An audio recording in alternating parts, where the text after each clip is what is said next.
your intentions were, they failed miserably. Okay. And secondly, releasing balloons into the atmosphere is illegal. Karen, what you say was illegal?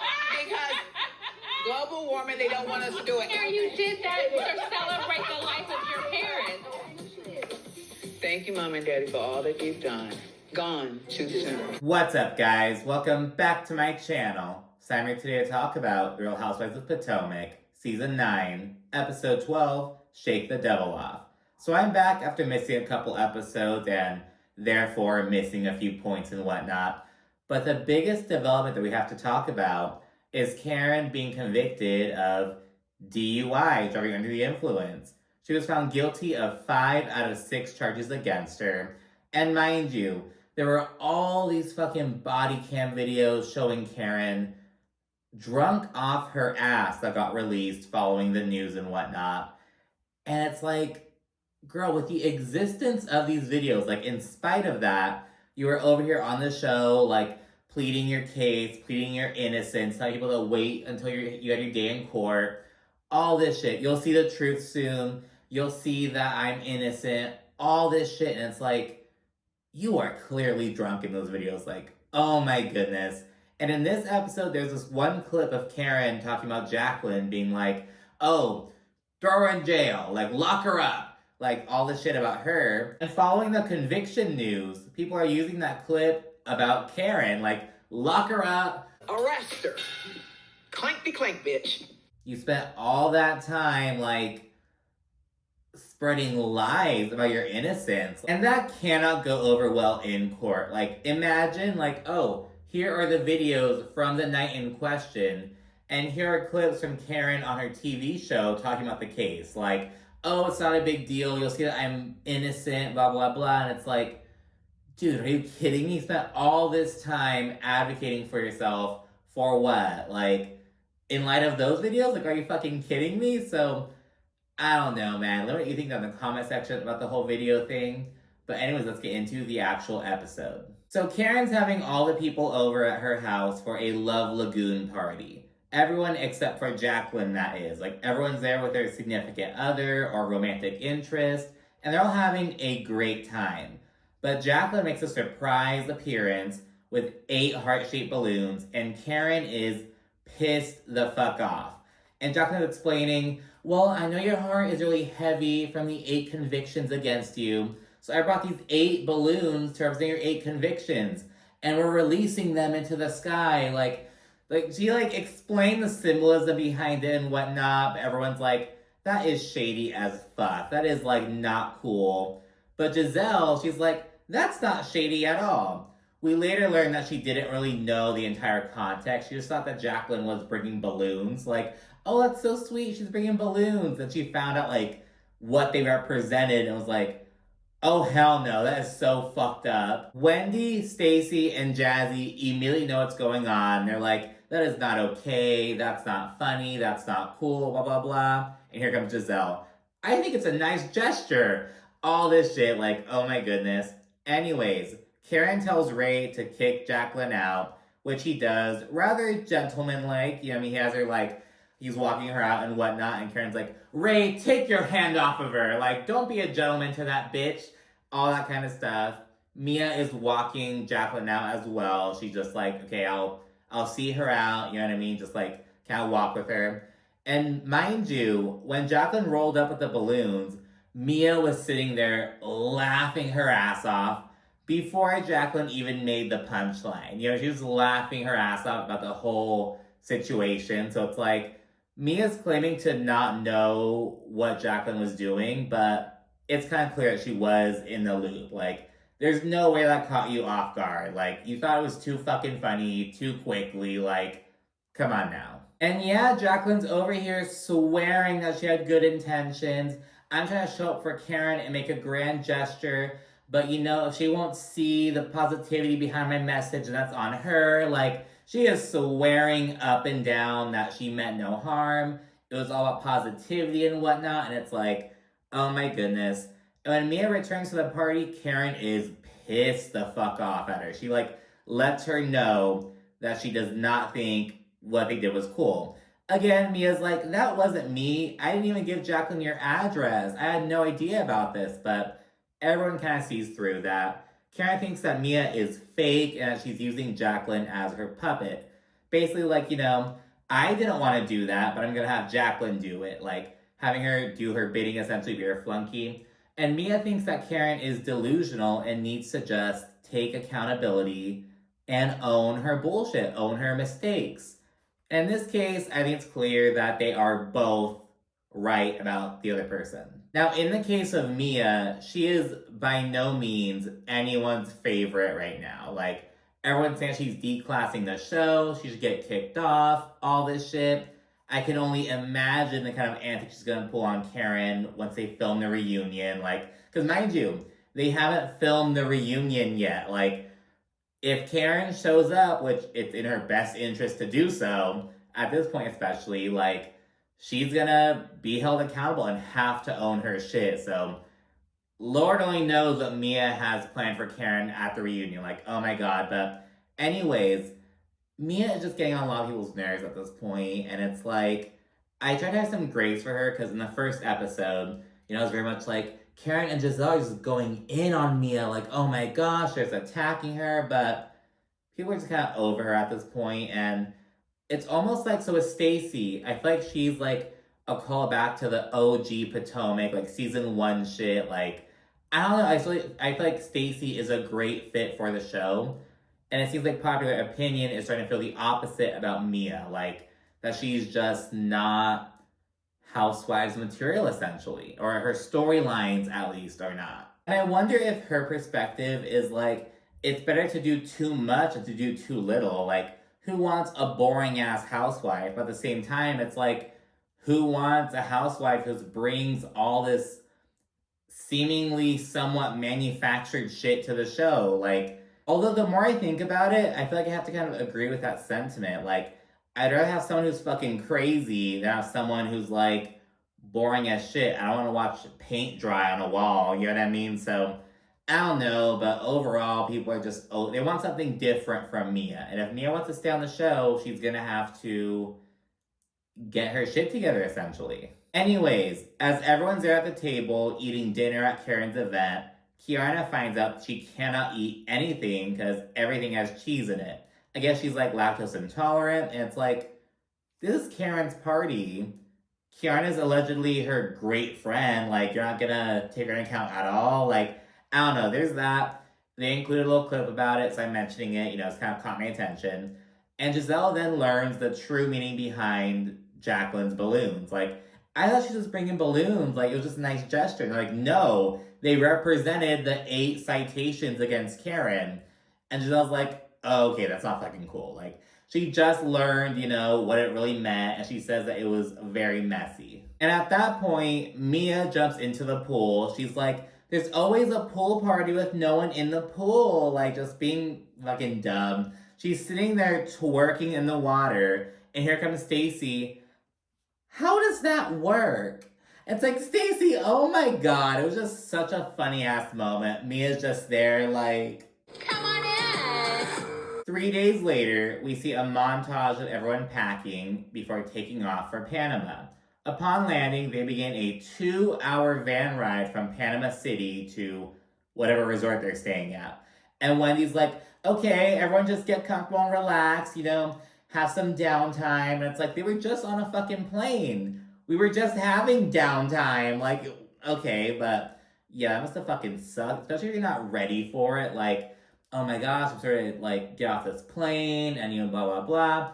A 2-hour unexpected bus ride? Like, oh my god, I'd be fucking pissed. So yeah, they're dealing with that, and during the van ride, Stacy asks Ashley about how her spidey senses are going off with TJ.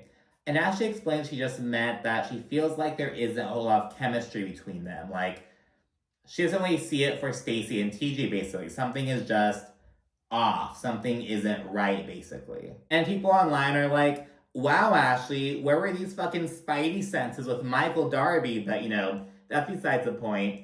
Anyways, Karen then says that the group is getting some mixed messages about TJ, like whether he's really into her or not.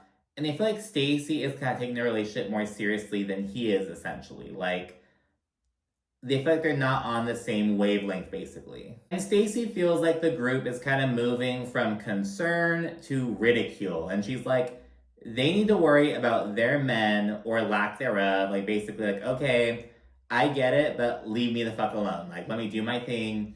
Worry about your own shit. Like, come on now. And an hour later, while still on the van, Ashley says that she really likes Josh, the guy she took to the Love Lagoon party. And here comes Wendy, like, you can do better than Jack Harlow. So saying he looks like Jack Harlow, has Jack Harlow like energy, just shit like that. It's like he's just some scrawny white guy who's just there, basically. You can do better than that, but Ashley really likes him, so good for her. And once they finally arrive to the resort, they get their villa assignments. So in the first villa, it's Wendy, Kiarna, and Mia.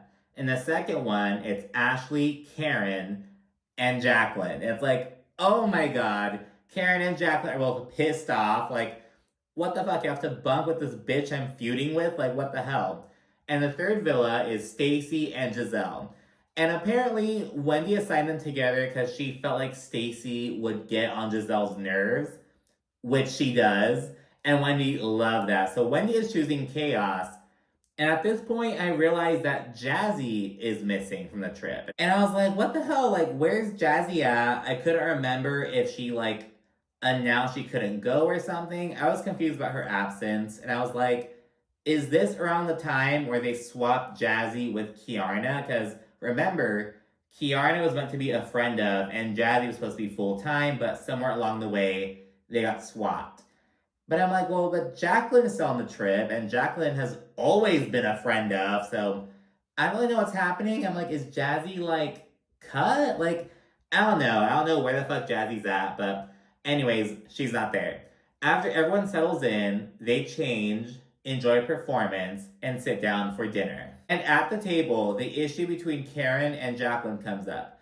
And Giselle's like, Jacqueline, that is not okay of you. That is Karen's home. You showed up uninvited with some foolishness. Like, just like her nut, she's not on her side. And in her confessional, Ashley's like, well, we fucked with Karen as well. Like, we did the whole pizza delivery prank on her, like, to see if she was renting her home or not. Like, you know, we're not totally innocent either, but, you know, Gizelle letting it be known that she is siding with Karen in this situation. And Jacqueline takes a moment to explain the symbolism behind her balloon. She's like, it was symbolism. I thought you guys would understand symbolism. I thought you guys all went to college or high school. Like, you should know about symbolism. Like, all this whole fucking thing. Like, Jacqueline, just take the fucking L. Like, oh my goodness.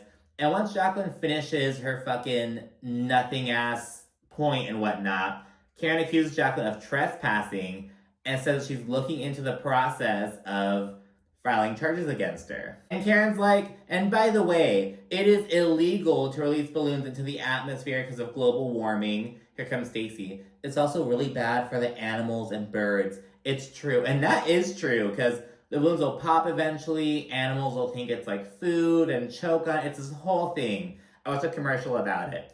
But yeah, they kept talking about that. And Mia's like, Karen, you did the same thing at the celebration of life for your parents.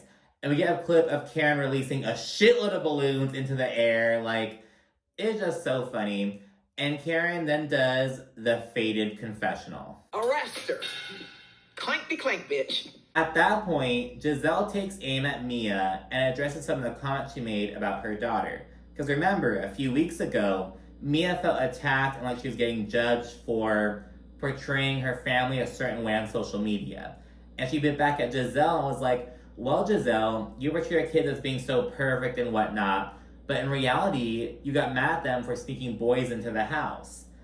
And that's where this whole thing came up. This was a few weeks ago, but Gizelle is just now addressing Mia, and she's quite calm about it. Like, she isn't really popping off or anything. But the thing is, Mia doubles down on it.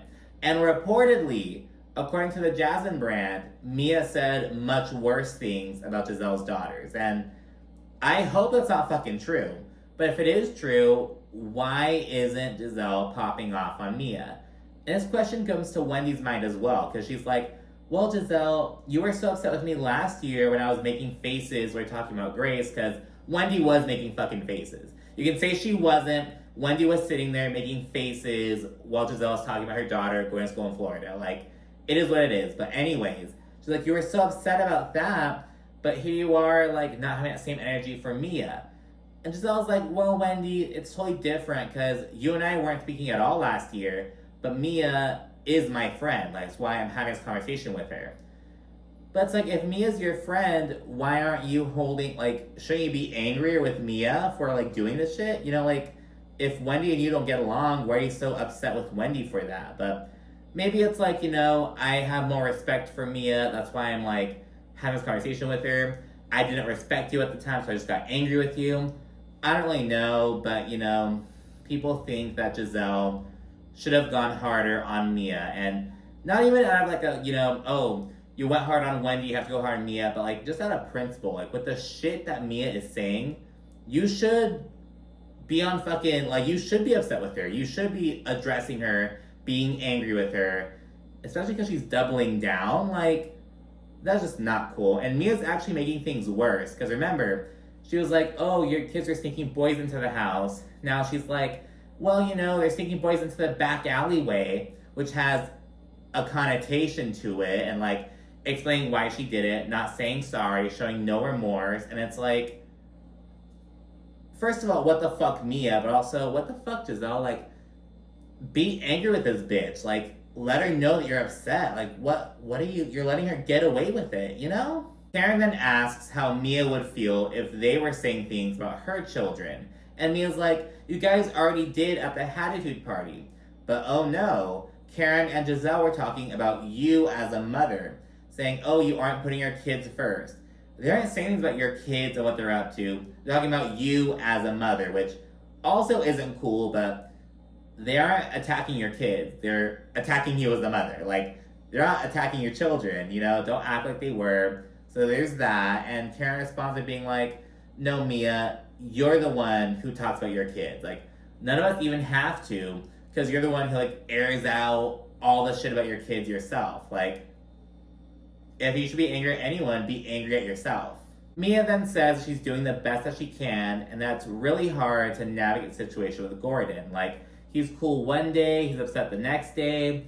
She never knows how he's going to react to things. Like, she's basically walking on eggshells with this guy who she's, you know, not even with at the moment. And it's like, just this whole thing. She says that she's just going through a lot right now. And Wendy then opts to, like, you know, give Mia some support, give some kind words, and she's like, I'm not gonna keep kicking Mia while she's down. And it's like, how did we get to the, like, Gizelle addressing Mia about her comments towards her daughters was so fucking short, and it's like, this should have been a larger, much more heated conversation. Like, how fucking dare you, you know? And it's just like, oh my goodness.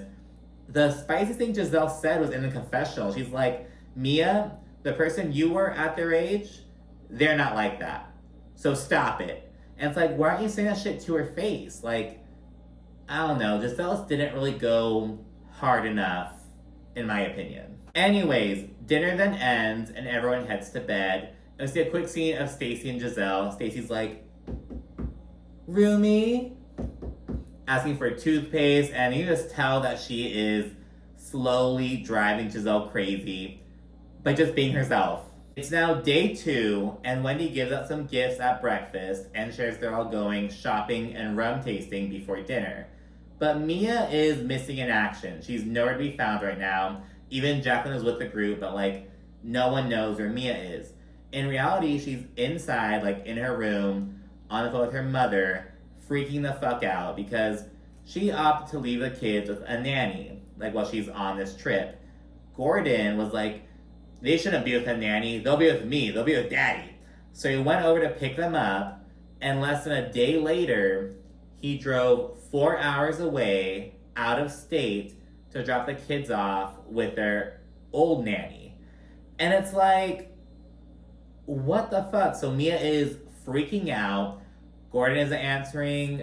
The old nanny isn't answering. And she's just, like, freaking the fuck out. She's in a different country. She doesn't know where her kids are. And it's like, why would you pick the kids up and just drop them off somewhere else? Like, what the fuck? So she's livid. She's freaking out. She's trying to keep calm. And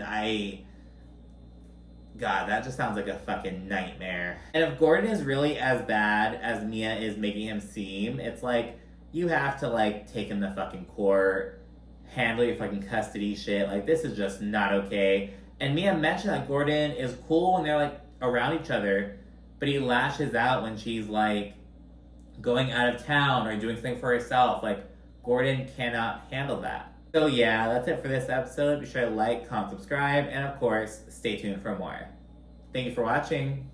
Bye.